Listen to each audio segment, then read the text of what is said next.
अस्सलाम वालेकुम। Drama star Dan की आने वाली साथ बहुत दिलचस्प होती जा रही हैं। आखिरकार वो वक्त आ ही गया, शबाब को वहाँ पे कैद किया गया जहाँ पे निहाल को कभी भूखा प्यासा रखा गया था।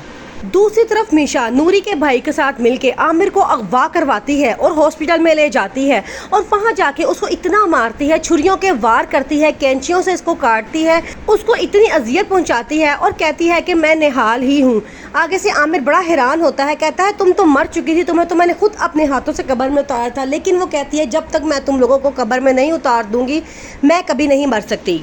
मीशा उसे कहती है मैं इतनी आसानी से तुम्हें मौत नहीं दूंगी, तुम मौत को तरसोगे लेकिन तुम्हें मौत नहीं आएगी। जितनी तकलीफ तुम लोगों ने मुझे दी है उससे कहीं ज़्यादा तकलीफ मैं तुम लोगों को दूंगी। फिर मीशा निहाल बन के शबाब के पास जाती है। शबाब उसे देख के एकदम डर जाती है और कहती है तुम तो मर चुकी थी। मीशा कहती है कि मैं मरी नहीं थी, मैं जिंदा हूँ, तुम लोगों ने पूरी कोशिश की थी मुझे मारने के लिए और शबाब तुम खड़ी देखती रही।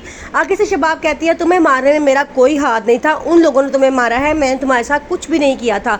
लेकिन निहाल कहती है अगर तुम चाहती तो मैं बच सकती थी, मुझे साथ इतना जुल्म ना होता, लेकिन तुम खामोशी से देखती रही, अब तुम भी मरोगी, जिस तरह सारे मरे हैं इस तरह तुम भी मरोगी, मैं तुमसे बदला लेने आई हूँ।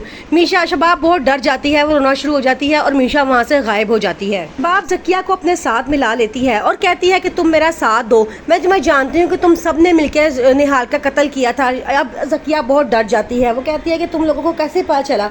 आगे से शबाब कहती है मैं वहाँ खड़ी सब कुछ देख रही थी, जब तक तुमने उसे कब्र में नहीं उतारा मैं सारा कुछ देखती रही थी, लेकिन मैं सिर्फ इसलिए खामोशी के बहुत बड़ा तूफान आना था। अगर मैं चाहूँ तो अभी जवाद शाह को सारी बात बता सकती हूँ, लेकिन जकिया उसे इस बात की गारंटी देती है कि वो उसे यहाँ से निकालेगी और मीशा की कभी भी शादी जवाद शाह से नहीं होने देगी। इस गारंटी पे शबाब चुप हो जाती है। निहाल को बहुत दुख होता है, वो कहती है किस तरह जवाद शाह ने मुझे उन कुत्तों के आगे फेंक दिया था, उसने एक बार ही पलट के मेरा हाल नहीं पूछा कि मैं कहाँ गई हूँ, मेरा क्या बना है, वो सिर्फ अपना बेटा लेके साइड पे हो गया। इसका मतलब है कि जवाद शाह भी बराबर का सब में कसूरवार है और उसको भी सजा मिलनी चाहिए। पुलिस को अभी भी जावेद के कत्ल का सुराग नहीं मिल सका, वो बार बार वहाँ चक्कर लगाती है और कहती है कि जावेद के साथ कोई और भी शामिल था, लेकिन वो घर का बंदा नहीं था।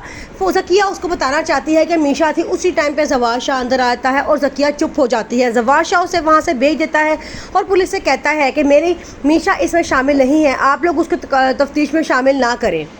अब मीशा जवाद शाह के सामने दो ऑप्शन रखती है, कहती है एक में हुनैन मुझे दे दो और दूसरा ये घर मेरे नाम कर लो, मैं तुमसे शादी करने के लिए तैयार हूँ। जवाद शाह कहता है बस इतनी सी बात, ठीक है मैं ऐसा कर दूंगा, ये तमाम घर तुम्हारे नाम कर दूंगा और ये बेटा भी तुम्हें दे दूंगा, सब कुछ मेरा तुम्हारा ही है।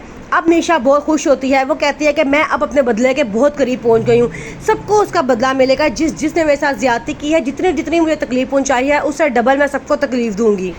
डॉक्टर नवीद उसी जगह पहुंच जाता है जहां सबने आमिर को मारा होता है, वो उसको इंजेक्शन लगाता है और बेहोश कर देता है, फिर उसकी सर्जरी करता है।